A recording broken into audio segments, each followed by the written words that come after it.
आप देख रहे हैं न्यूज नाउ 24/7। ताज़ा खबरों के लिए हमारे साथ बने रहें।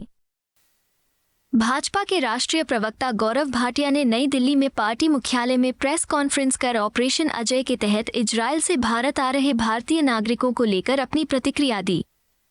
भाजपा के राष्ट्रीय प्रवक्ता गौरव भाटिया ने कहा, इजरायल युद्ध के दौरान जो भारतीय वहां फंसे हुए हैं उनके प्रति एक संवेदनशील और मजबूत सरकार ठोस कदम उठा रही है। ऑपरेशन अजय के तहत आज 212 नागरिक सुरक्षित भारत लौटे। ये पूरे भारत के लिए गौरवान्वित करने का समय था। ये दिखाता है कि अपने नागरिकों के लिए 24 घंटे काम करने की क्षमता सिर्फ मोदी जी के नेतृत्व वाली केंद्र सरकार में है। इजरायल में फंसे नागरिक आज सुबह जब वापस भारत आए तो एयरपोर्ट पर केंद्रीय मंत्री राजीव चंद्रशेखर जी वहां मौजूद थे और उन्होंने नागरिकों का स्वागत किया। वंदे मातरम, भारत माता।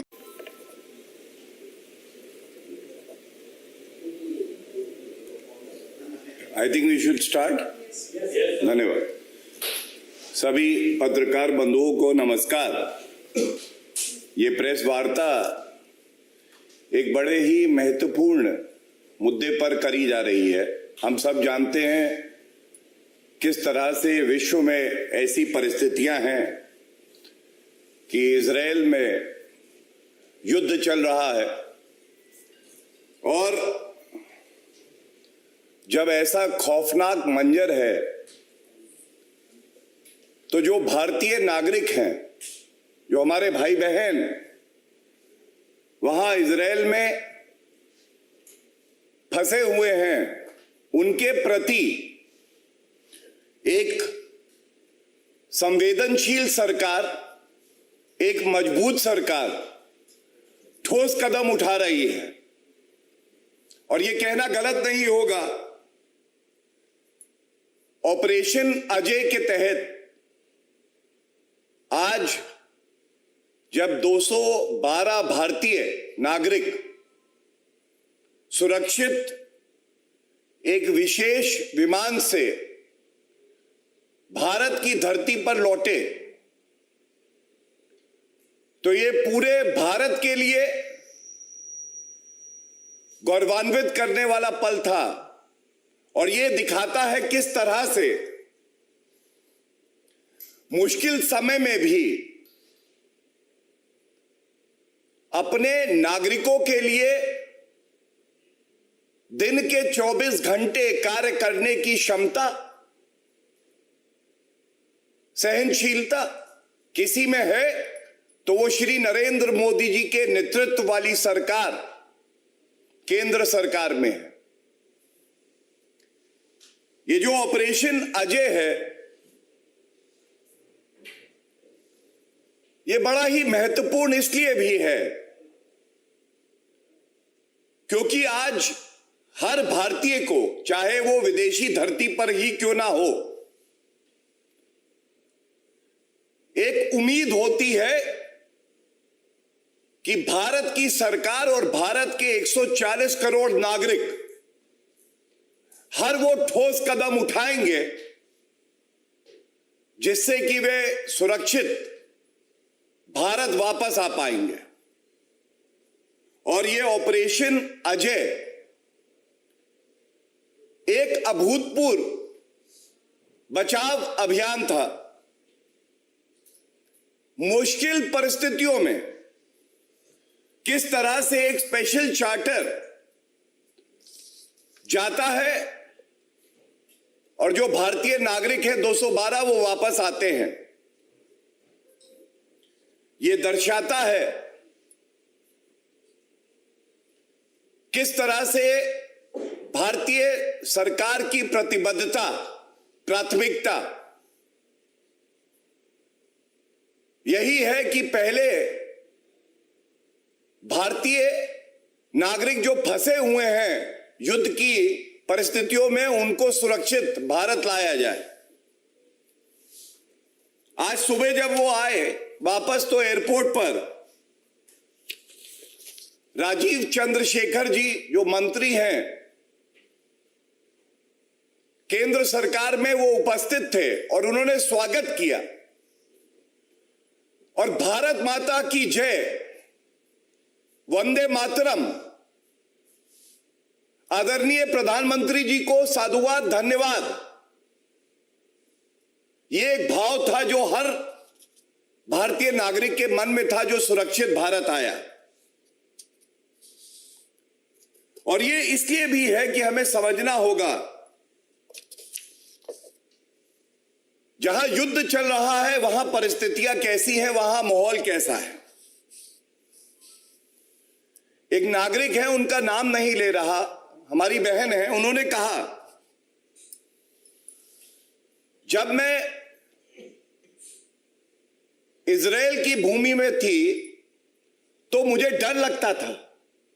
मुझे ऐसा प्रतीत होता था कि मैं अपना देश दोबारा देख पाऊंगी या नहीं, अपने परिजनों से मिल पाऊंगी कि नहीं। और आज जब वो भारत की धरती पर आ गई तो उन्होंने पहली बात जो कही, अब मैं सुरक्षित महसूस कर रही हूं।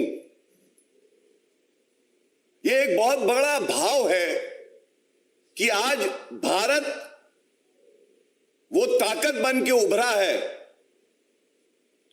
जो अपने नागरिकों के साथ बुरे वक्त में, अच्छे वक्त में खड़ा रहता है। हम देखते थे एक दशक पहले जिनको विकसित देश कहा जाता है, अमेरिका हो गया, यूके है, ये देश ऑपरेशन चलाते थे और अपने नागरिकों को सुरक्षित युद्ध की जो परिस्थिति थी उससे निकालते थे और साथ में दूसरे देशों के नागरिकों की मदद करते थे। आज बड़ा बदलाव यह आया है कि भारत की मजबूत सरकार, दृढ़ इच्छा शक्ति रखने वाले हमारे आदरणीय प्रधानमंत्री श्री नरेंद्र मोदी जी के नेतृत्व में न केवल भारतीय नागरिकों को सुरक्षित वापस भारत लाती है, बल्कि जो और देश के नागरिक हैं उनकी भी मदद कोई करता है तो वो भारत करता है। And I would not be wrong in saying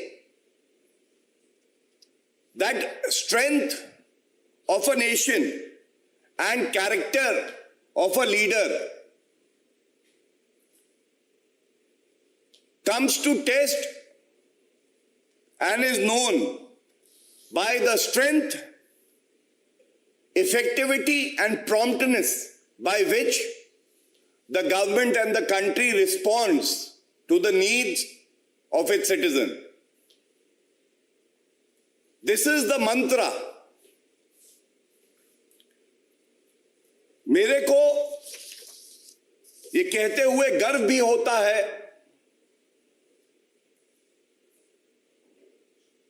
Bharat सरकार ने ये ऑपरेशन अजय चलाया। इससे पहले एक उदाहरण मैं और पेश करता हूं, किस तरह की त्वरित कार्रवाई, प्रभावी कार्रवाई की जा रही है। एक नागरिक जो भारत लौटा है, हमारे बीच में अब है, उसने बताया देर रात उसने एक पोर्टल सर्विस की शुरुआत की गई है जो भारतीय एम्बेसी है उसके द्वारा, उस पर रजिस्टर किया,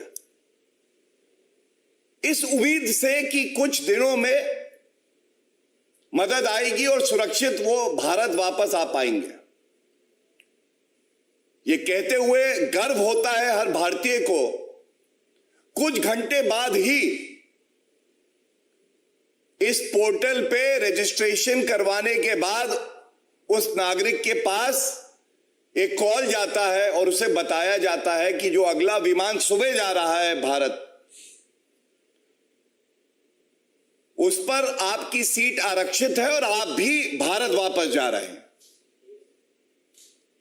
कुछ घंटे में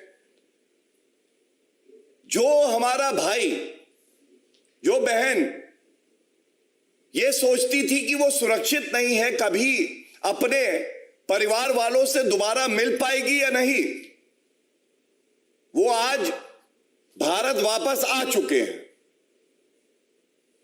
और मैं इतना ही कहूंगा, अगर ये संभव हुआ है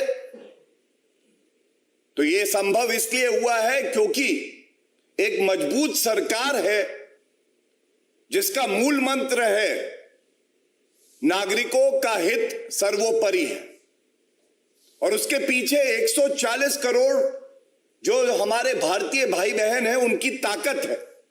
संसाधनों की कोई कमी नहीं है, प्राथमिकता सही जगह पर है, और इसीलिए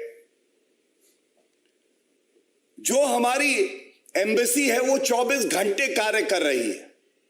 मैंने आपको इस पोर्टल का उदाहरण इसलिए दिया कि ऐसे कई और उदाहरण हैं, और हर नागरिक को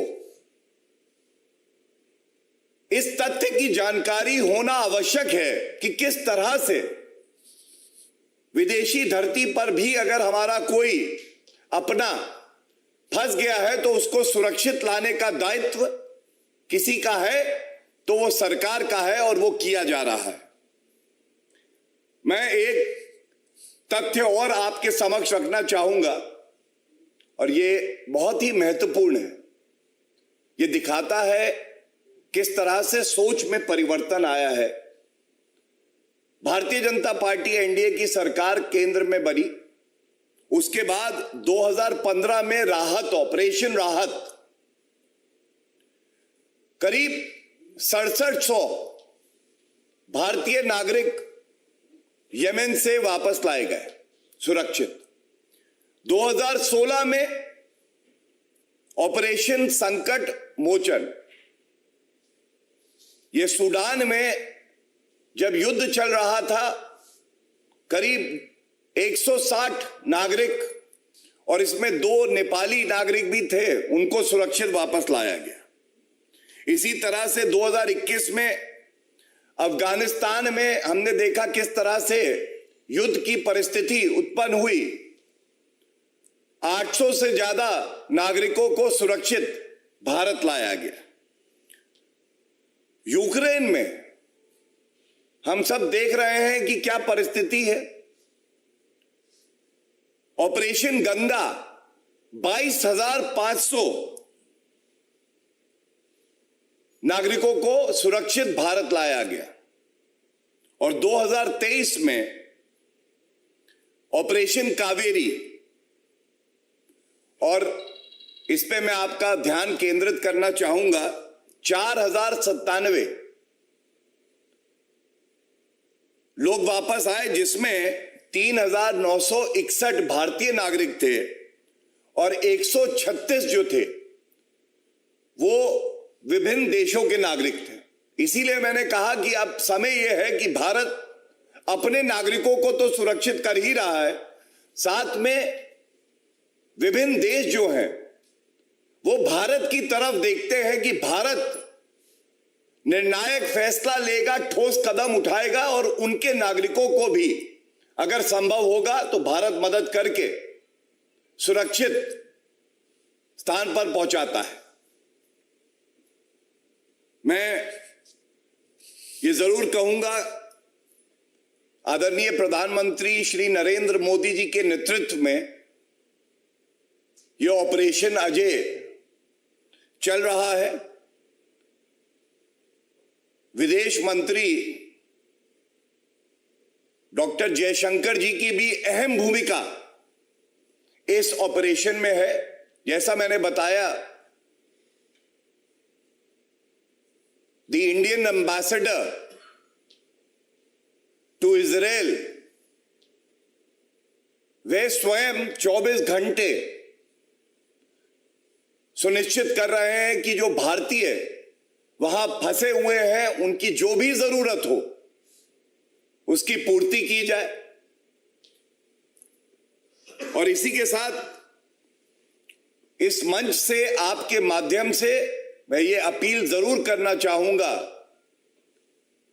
जो भारतीय नागरिक अभी भी वहां फंसे हुए हैं, that stay calm and remain safe, and we will ensure that each one of you returns to Bharat safely.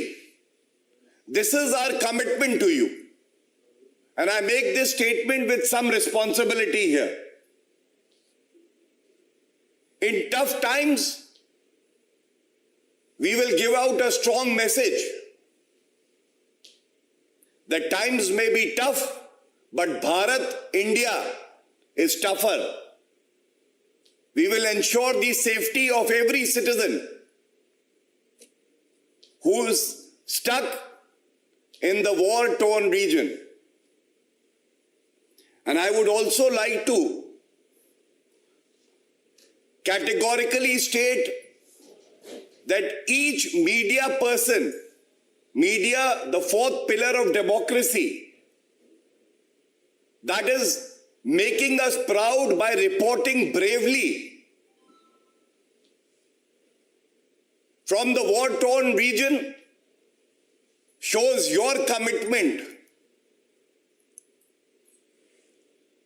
to reporting every event that affects the lives of human beings and especially of every Indian. हर पत्रकार के जज्बे को मैं सलाम करता हूं, नमन करता हूं। हमारे बहुत से भाई बहन युद्ध की परिस्थितियों में वहां से रिपोर्टिंग कर रहे हैं, उनके चेहरे पर कोई डर नहीं है, कोई शिकन नहीं है। और मैं यही कहूंगा कि भारत को आप पर भी गर्व है। With this,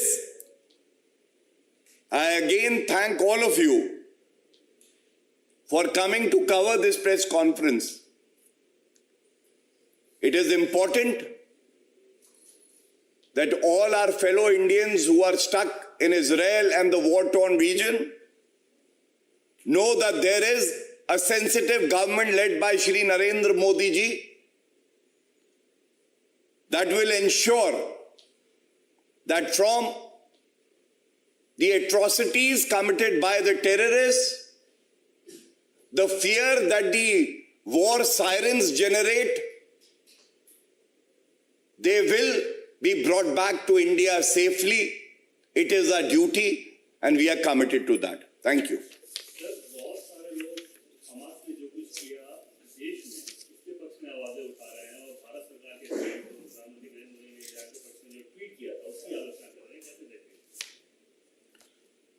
देखिए, भारत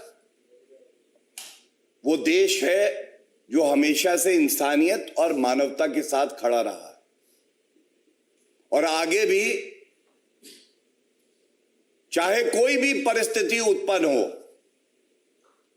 भारत जो निर्दोष नागरिक हैं जिन पे आतंकवादी हमला किया जा रहा है, तो हमेशा निर्दोष नागरिकों के साथ और मानवता के साथ खड़ा रहेगा। और बिल्कुल स्पष्टता से मैं कह दूं, ये प्रेस वार्ता आज इस अहम बिंदु पे है कि अगर युद्ध की भी परिस्थितियां हैं तो भी जो भारतीय नागरिक इजरायल में फंसे हुए हैं, भारत का हर नागरिक और सरकार पूरी तरह से प्रतिबद्ध है कि उनको सुरक्षित वापस भारत लाए। Sir, today Prime Minister Narendra Modi in the G20 summit has said that he has been facing terrorism for 20 years and now it's time for all the parliaments of the world to work together against terrorism. Shri Narendra Modi ji is the tallest leader in the world today and nobody can dispute that. Whenever there is an unprecedented crisis of war or otherwise, all nations look up to Bharat, India, and to the leadership of Shri Narendra Modi ji, not just for a stand, but for a solution. And I must reiterate, even when Shri Narendra Modi ji spoke in United Nations General Assembly a few years back, he had very vociferously raised the issue of terrorism, and two things that resonated with all the leaders of the world are the ones that I will repeat here. One, there is no good terrorism and bad terrorism. Terrorism is terrorism, and all countries need to unite to eradicate terrorism from the globe. And second, Bharat युद्ध का नहीं बुद्ध का देश है, शांति प्रिय है भारत। भारत हर देश की मदद करने के लिए अग्रणी भूमिका निभाता है और अग्रसर रहता है। और ये जो भारत की पहचान है, ये पिछले एक दशक से और मजबूत हुई है। मैं समझता हूं ये हर भारतीय के लिए गर्व की बात है। और अभी लखनऊ में जुमे की नमाज, उस पर उन्होंने कहा कि जो फिलिस्तीन के लिए जो लड़ रहे हैं वो लड़ाके हैं, उन्हें आतंकी नहीं कहना चाहिए। देखिए, मैं इतना ही कहूंगा कि जब देश के प्रधानमंत्री जी भारत का पक्ष रखते हैं तो वो हर भारतीय की आवाज होनी चाहिए। और आगे और कई मौके आएंगे प्रेस वार्ता में, जो अंदरूनी राजनीति चल रही है उस पर मैं आपके उत्तर भी दूंगा और मजबूती से दूंगा। लेकिन आज प्रमुखता से जो बात उठाई गई है, मैं उसी पे आपका ध्यान केंद्रित करके इतना ही कहूंगा, इस प्रेस वार्ता का सार हर एक नागरिक तक पहुंचे और जो हमारे भाई बहन अभी भी विदेश में फंसे हुए हैं उन तक भी ये मजबूत संदेश पहुंच जाए। बहुत बहुत धन्यवाद। Thank you everyone.